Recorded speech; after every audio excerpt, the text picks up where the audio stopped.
fellow diamond painting addicts, and welcome back to Diamond Painting Anonymous. I'm Daphne, and I'm here today to share with you my one finish for April. So, as you guys know, if you follow the channel, when I did my goals update, I only finished one thing in the month of April, which is better than nothing, but I just didn't have a lot of time. I didn't spend a lot of time diamond painting in April. I had lots of other things going on, but I did finish this one thing at least. So you can see here all the extra drills.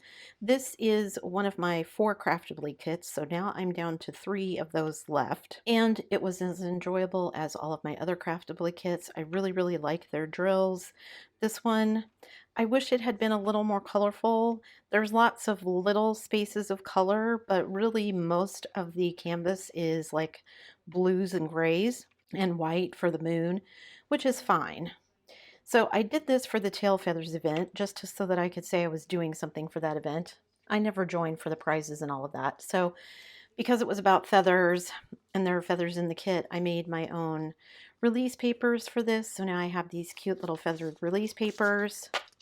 I actually experimented with these to make it so that the black background was a color rather than just printing these on white. I actually feel like I would like these better if they were white and not colored, but so I have these and I will stick them in my little booklet where I'm keeping all of my release papers. I'm thinking I was thinking about getting like a recipe box or something, but then I can't see them. The way I'm using it, it's like a 4x6, I think it's an A4 size. I can never remember how the A sizes work. Is the big number is like 1 the biggest one? Anyway, whatever. It holds like 5x7 photos, and I've been using it because these are like 4x5.5 or 5.25, something like that when I make them myself. Maybe I'll just get some more photo books and put those in and save this one for the ones that I have a lot of. Because like this one, I think I only have 10 pieces versus like some of those ones that I bought, I have like 26 pieces or 24 pieces, something like that. So I had plenty of drills left over. I didn't run out of anything. The kit came with I think 2 ABs and 2 crystals. So I had this green AB and I had the white AB for the moon. And then they included 2 crystals. Craftibly does this in a lot of their kits. They have crystals included. I don't like working with the crystals. In my experience, they end up being bigger than the other drills and it just makes things not fit nicely.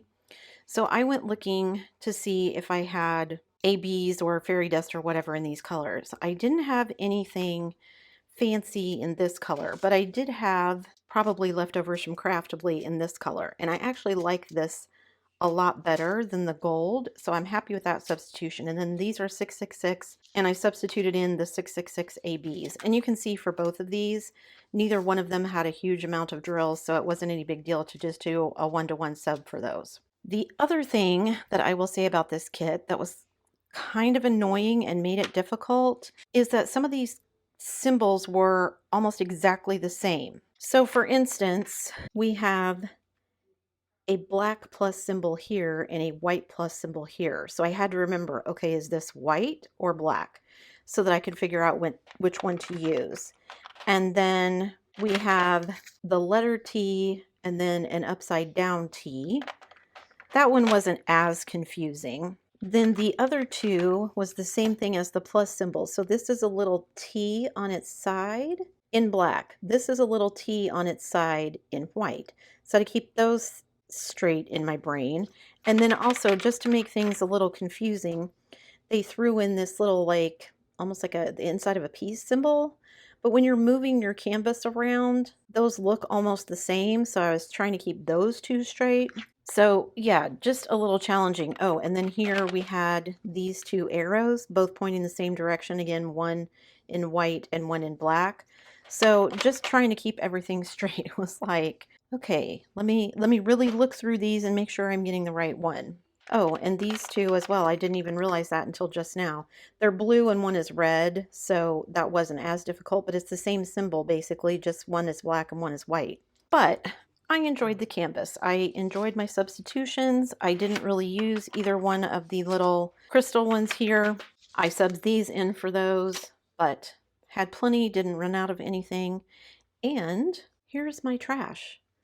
Almost nothing, as you can see. And this is like a 50-ish by 70-ish kit, somewhere in there, maybe 60 by 70, I can't remember, something like that. So yeah, almost no trash, just ones that were malformed. A few had tips, a couple of like little pieces of things that were malformed, but not a huge amount of trash at all for the size of kit. So now let's get to the part you all want to see, and that is the finished kit. Let me go grab it and I will be right back. Okay, she's too big to get in the whole thing in screen, but I will, as always, take B-roll so that you guys can see what it looks like, and I'll run that while I'm talking. So this kit had 62 colors, the 2 ABs, and 2 crystals, which I ended up substituting. So you can see in her mask and the kind of feathers sticking up off of her mask, I subbed out where you see that bright yellow, that would have been the gold crystals.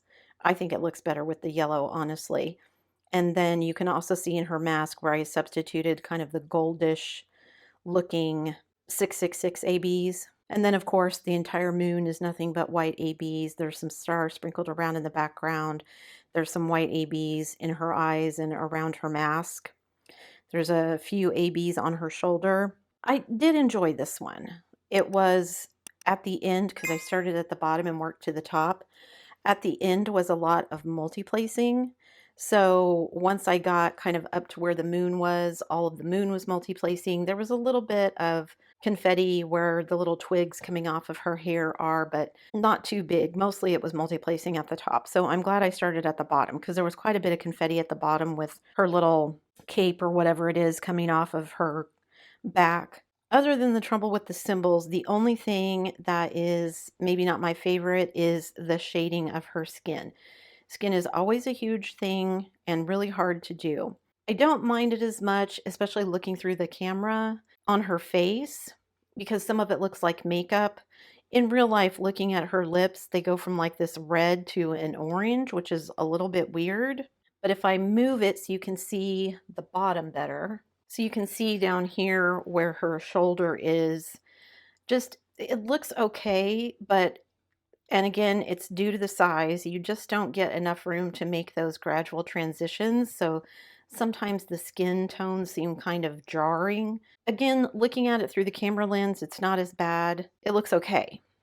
It's not bad. I want to say it's bad, but it's just a little more sharp transitions than maybe looks quite natural. I do like all of the hair and everything flowing off over here. I love her face, her little ear right here. I love the mask.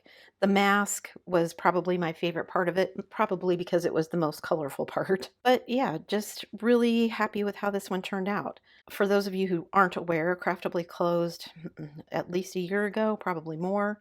My time is a little skewed because we were in the middle of our move, so yeah, probably a couple of years ago. I think they still have a group on Facebook, but I still have a couple of their kits. I loved their drills. I'm looking forward to the ones that I have left. I have 3 left. One is a butterfly with flowers, so it's a big floral painting. But then I have a Dakota Detweiler called Angel of Justice, which is huge and will be a lot of confetti, I know. The last one is my Gnomes in a Snowy Forest, and I'm so glad I snagged that one. I love that painting and I can't wait to work on it. But it'll be a while because I've done this one now. This was actually one of my stay or go videos from last year. I wasn't sure if I was going to keep it because it wasn't very colorful.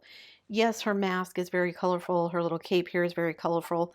But at the top of the painting, it's all just blues and grays and kind of light purples and, of course, the white for the moon. So I just wasn't sure that it was something that I wanted to hang on to. But having finished it, I can say that I am glad I hung on to it. It was an enjoyable experience, as all my other Craftablys have been. I kind of wish I had substituted a few more things. You can see the green ABs here in the leaves.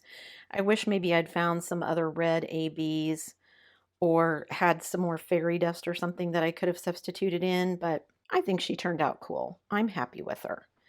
So it took me about 26 hours to complete this one, which is why that's the only hours I had for April. And I did have to move it off of my diamond painting desk downstairs. She's big enough that she wouldn't fit on the desk, so I'm going to have to think about how I want to do that. So you guys who work in very small spaces, what tips and tricks do you have for like working on it rolled up? Like I can roll it at the top while I'm not working on it, but then once I'm working on it, how do you handle rolling it up, especially for me, because I generally start at the bottom and work my way to the top, which I know is backwards for a lot of people, but it's just the way that I prefer to do it. And I didn't want this to hang over the edge of the table that I work on because it gets creases in it, and I feel like those are hard to get out. Maybe something I shouldn't even worry about because most of these just end up going in a portfolio anyway. I'm not going to be doing anything with these. They're not getting framed or anything. So after they lay in my portfolio for a while, the crease may be irrelevant. But yeah, overall, absolutely love doing this. Like I said, I think her face and her mask are super colorful and bright. Really enjoyed working on those. And I didn't mind doing all of the confetti over here. I thought it would be a lot more multi-placing than it actually turned out to be. Like there's some down here you can see too still in the background. There's some sections where it's multi-placing, but not nearly as much as I thought it was going to be. So for those of you who urged me to keep it last year, thank you. I enjoyed it. I still have some that I'm on the fence about, so you'll be seeing some of those, but I enjoyed this one and I'm glad I kept it. That's it for me today, guys. Thanks so much for sticking around till the end of the video. Before you leave, don't forget to do all the things. If you like this video, give it a thumbs up. Hit that subscribe button if you haven't already, and hit that bell notification icon so that you can be informed of future uploads. And as always, guys, thanks so much for watching.